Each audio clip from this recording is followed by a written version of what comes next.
Hello दोस्तों। मुझे उम्मीद है कि आप सभी अच्छे होंगे। दोस्तों, अब हम यहाँ पे डिस्कशन करने वाले हैं बैंक निफ्टी का। अपॉर्चुनिटी बनी है, काफी बेहतरीन अपॉर्चुनिटी बनी है। चाहे आप बात करो निफ्टी 50 की, चाहे आप बात करो बैंक निफ्टी की, एक गैप अप ओपनिंग देखने को मिली है दोनों में ही। अगर आप देखेंगे, हालांकि तीनों में भी अगर आप देखेंगे, इधर निफ्टी फाइनेंशियल सर्विसेज का चार्ट लगा हुआ है, तीनों में ही अगर आप देखेंगे आपको यहाँ पे साफ साफ देखने को मिलेगा।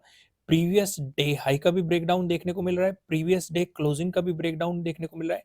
निफ्टी 50 में अपॉर्चुनिटी थोड़ी सी और साफ है। यहाँ पे इसे रिटेस्ट भी किया है मार्केट ने, previous day high previous day closing दोनों एक ही जोन में थी, और फिर ब्रेकडाउन देके काफी बेहतरीन सा मोमेंटम भी देखने को मिला है। सीधे सीधे आपको एक काफी बेहतरीन सा मोमेंटम मार्केट में देखने को मिला है। इसका डिटेल में डिस्कशन करेंगे। निफ्टी 50 का डिस्कशन निफ्टी 50 वाली वीडियो में करेंगे, बैंक निफ्टी का डिस्कशन बैंक निफ्टी वाली वीडियो में करेंगे। तो यहाँ पे पहले मैं बता दूं क्या क्या डिस्कशन होने वाले हैं। पहले लॉजिक समझेंगे कि आज की ट्रेड के पीछे क्या क्या लॉजिक हो सकते थे, क्या क्या पॉसिबिलिटीज हो सकती थी। फिर यहाँ पे हम डिस्कशन करेंगे वन डे के टाइम फ्रेम पे क्या सिनेरियो नजर आ रहा है।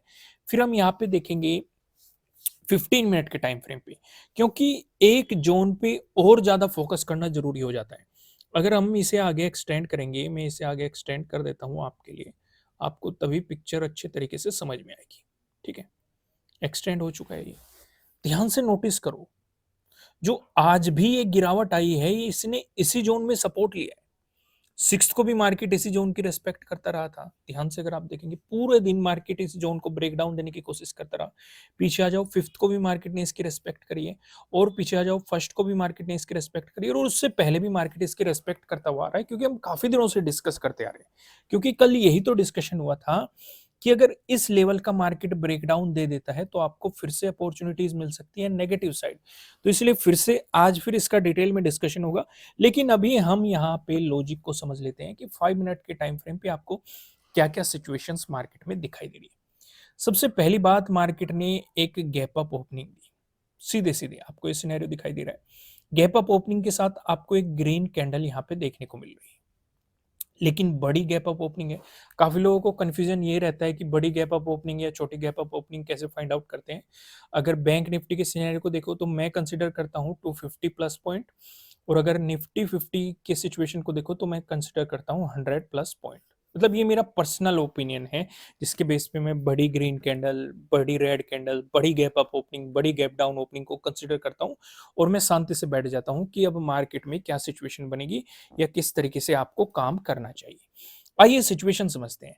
अब जैसे ही आपको बड़ी गैप अप ओपनिंग मिल गई, तो हम क्या ऑब्जर्व कर रहे हैं? अगर आप सिक्स्थ को ऑब्जर्व करेंगे, ये आपके लिए क्या है? ये है आपके लिए प्रीवियस डे हाई। ये आपके लिए क्या है? ये आपके लिए प्रीवियस डे क्लोजिंग।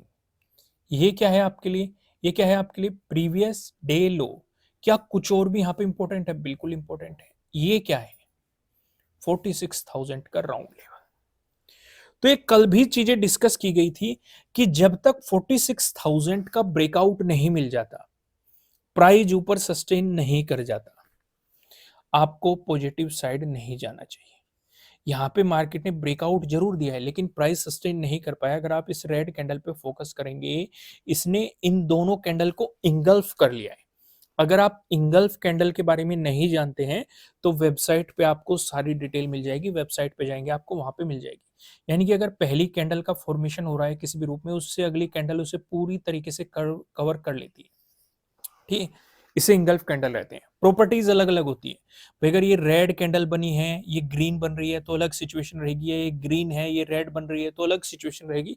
किस तरीके से बियरिश इंगल्फिंग क्या होती है या बुलिश इंगल्फिंग क्या होती है, वो आप वेबसाइट पे जाके पढ़िए। आपकी स्क्रीन पे वेबसाइट का नाम शो हो रहा होगा, आप उसे गूगल में सर्च करेंगे और वहां पे जाके चार्ट पैटर्न या कैंडलिस्टिक पैटर्न को पढ़ेंगे। आपको बियरिश इंगल्फिंग कैंडलिस्टिक पैटर्न भी मिल जाएगा, बुलिश इंगल्फिंग कैंडलिस्टिक पैटर्न भी मिल जाएगा।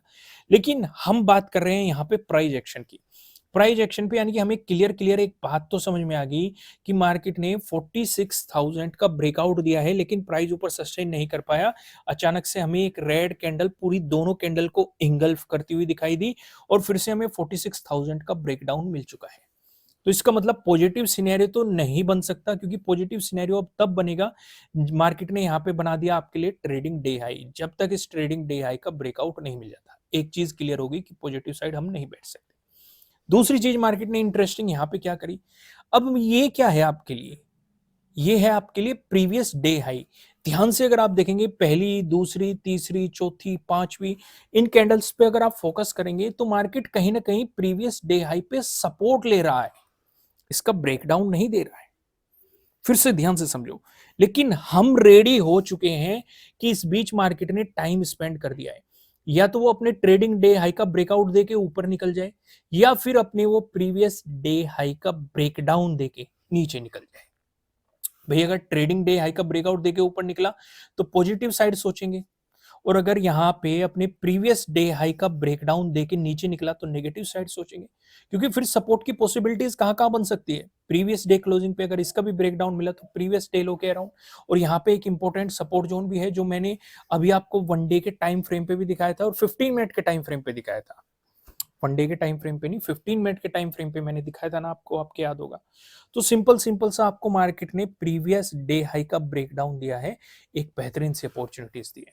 अगर आप नहीं जानते प्रीवियस डे हाई का ब्रेकडाउन क्या होता है, या ट्रेडिंग डे हाई का ब्रेकआउट क्या होता है, या ट्रेडिंग डे लो का ब्रेकडाउन क्या होता है, प्रीवियस डे हाई का ब्रेकआउट क्या होता है, क्या ये सेटअप होते हैं, प्रीवियस डे लो का ब्रेकडाउन क्या होता है, अगर आप इन सेटअप्स के बारे में नहीं जानते, और भी बहुत सारे सेटअप्स है, स्ट्रेटेजीज है, तो नीचे डिस्क्रिप्शन में आपको एप्लीकेशन का लिंक मिल जाएगा।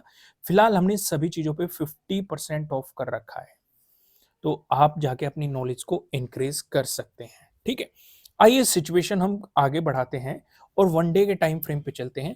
यहाँ पे कुछ चीजें समझने की कोशिश करते हैं।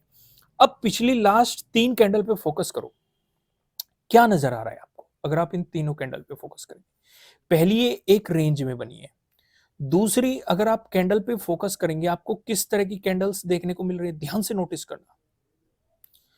कहीं ना कहीं आपको lower shadows as compare to upper shadows के मजबूत दिखाई दे रही है। तो यानी कि बायर्स ऊपर की तरफ धकेलने की मार्केट को बार बार कोशिश कर रहे हैं, लेकिन सेलर्स नीचे की तरफ पुश करते जा रहे हैं। नीचे से आपको रिकवरी भी देखने को मिल रही है इस सपोर्ट जोन से, ये भी हमने नोटिस कर लिया कि नहीं। अगर ये रिकवरी की सिचुएशन बनी, एक तो इंपॉर्टेंट रेजिस्टेंस हमें पता चल ही चुका है 46,000, इसका ब्रेकआउट मिला तो हमारे लिए अगला इंपॉर्टेंट रेजिस्टेंस ये रहेगा। क्या इसका दोबारा से डिस्कशन करने की जरूरत है? मेरे हिसाब से नहीं, क्योंकि हम कई बार इसका डिस्कशन कर चुके हैं, इस पे वीडियोस बना चुके हैं। यहाँ पे ज्यादा टाइम नहीं लगाते, सीधा मैं आपको 15 मिनट के टाइम फ्रेम पे लेके चलता हूँ।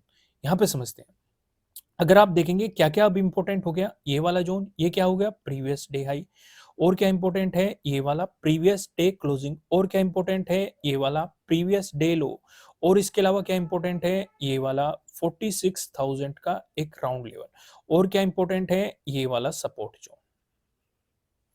इतनी सारी चीजें हमें जो चार्ट पे दिखाई दी, समझ में आ गया, क्लियर हो गया। अब यहाँ पे सिचुएशन, एक एक चीज को स्टेप बाय स्टेप समझना। अगर मार्केट फ्लैट ओपन होके पॉजिटिव मोमेंटम दिखाता है तो क्या पॉजिटिव साइड आपको ट्रेड लेना चाहिए कि नहीं? भाई मेरे अकॉर्डिंग तो नहीं लेना चाहिए। क्यों? मैं आपको रीजन बताता हूँ। एक तो 46,000 का जस्ट ऊपर ही एक रेजिस्टेंस हो गया, इसका ब्रेकआउट मिला तो प्रीवियस डे हाई का एक और रेजिस्टेंस हो गया। तो यानी कि जब तक आपको प्रीवियस डे हाई का ब्रेकआउट नहीं मिल जाता तब तक आपको पॉजिटिव साइड नहीं सोचना चाहिए। इसका ब्रेकआउट मिलके फॉलोअर कैंडल मिले, प्राइस ऊपर सस्टेन करे, तब आप पॉजिटिव साइड के बारे में सोच सकते हो। और यहाँ पे अगर आपको ब्रेकआउट मिला तो आपके लिए प्रीवियस डे हाई के ब्रेकआउट वाला जो हमारा सेटअप है वो भी आपको बनता हुआ दिखाई दे सकता है अगर आपको फॉलोअर कैंडल मिलती है। वहीं पे अगर मार्केट फ्लैट ओपन होकर आपको नेगेटिव मोमेंटम दिखाता है तो इस वाली सिचुएशन पे जैसे ही मार्केट प्रीवियस डे क्लोजिंग से नीचे चलता है आपके लिए इंपॉर्टेंट सपोर्ट ये वाले जोन में रहेगा, प्रीवियस डे लो। यहाँ पे आपके लिए काफी इंपॉर्टेंट सपोर्ट जोन हमें यहाँ पे दिखाई दे रहा है। वहीं पे अगर आपको गैप अप ओपनिंग देखने को मिली, दोस्तों गैप अप ओपनिंग का डिस्कशन करने से पहले मैं आपको बता दूं आपके लिए किसी भी तरह का ना तो कोई बाय रिकमेंडेशन है ना ही कोई सेलिंग रिकमेंडेशन है। ये जस्ट एजुकेशनल पर्पज से बनाई गई एनालिसिस वीडियो है। इन्वेस्ट करने से पहले आपको अपनी रिसर्च करनी है, अपने इन्वेस्टर की सलाह लेनी है, क्योंकि प्रॉफिट भी आपका होने वाला है, लॉस की जिम्मेदारी भी आपको अपने आप लेनी है। तो यहाँ पे एक रजिस्टेंस ये बन रहा है 46,000 का, ठीक है। एक आपके लिए ये वाला रजिस्टेंस बन रहा है प्रीवियस डे हाई का। अगर मार्केट प्रीवियस डे क्लोजिंग और प्रीवियस डे हाई के बीच में कहीं भी गैप अप ओपन हो जाता है, अगर मार्केट प्रीवियस डे हाई और प्रीवियस डे क्लोजिंग के बीच में कहीं भी गैप अप ओपन हो जाता है तो इस वाली सिचुएशन पे या इस वाले सिनेरियो पे आपको ध्यान क्या रखना है, इस बीच आप कुछ भी नहीं करेंगे। या तो मार्केट प्रीवियस डे क्लोजिंग से नीचे आ जाए तो आप इस सपोर्ट के लिए कुछ सोच सकते हैं, या फिर मार्केट अपने प्रीवियस डे हाई का ब्रेकआउट दे दे। अगर मार्केट गैप अप ओपन होकर इसी जोन में घूमता रहा है तो इसका मतलब मार्केट साइडवेज जाने की कोशिश कर रहा है, आपके प्रीमियम गलाने की कोशिश कर रहा है, तो बेहतर है दूर रहने में ही फायदा है। वहीं पे अगर आपको गैप डाउन ओपनिंग मिल जाती है तो इस वाले सिनेरियो में आपके लिए इंपॉर्टेंट सपोर्ट जोन यही रहने वाले हैं, चीजें यहीं से बदलने वाली हैं। इनका ब्रेकडाउन मिल गया तो फिर से मोमेंटम मिल जाएगा नेगेटिव साइड। लेकिन अगर बार बार मार्केट यहाँ पे भी सपोर्ट लेके बाउंस कर गया, यहाँ पे भी सपोर्ट लेके बाउंस कर गया, यहाँ पे भी सपोर्ट लेके बाउंस कर गया, यहाँ पे भी आपने देखा सपोर्ट लेके बाउंस कर गया, यहाँ पे भी सपोर्ट लेके बाउंस कर गया, तो ये सिचुएशन आपको देखने को मिल रही है। अगर सपोर्ट लेके बाउंस करने की कोशिश करा मार्केट ने तो तब भी आप हाफ क्वांटिटी में काम करते हुए मोमेंटम को देख सकते हैं। दोस्तों वीडियो को लाइक करना, कमेंट करके बताना कि आपको एनालिसिस कैसे लग रहे हैं, आपके लिए कितने हेल्पफुल हैं। नए हो सब्सक्राइब करना और बेल आइकन प्रेस करना जिससे आपको आने वाली वीडियोस के नोटिफिकेशन मिल सकेंगे। फिलहाल इस वीडियो में इतना ही, फिर मिलेंगे किसी नेक्स्ट वीडियो में किसी अच्छे कंटेंट के साथ। Thank you.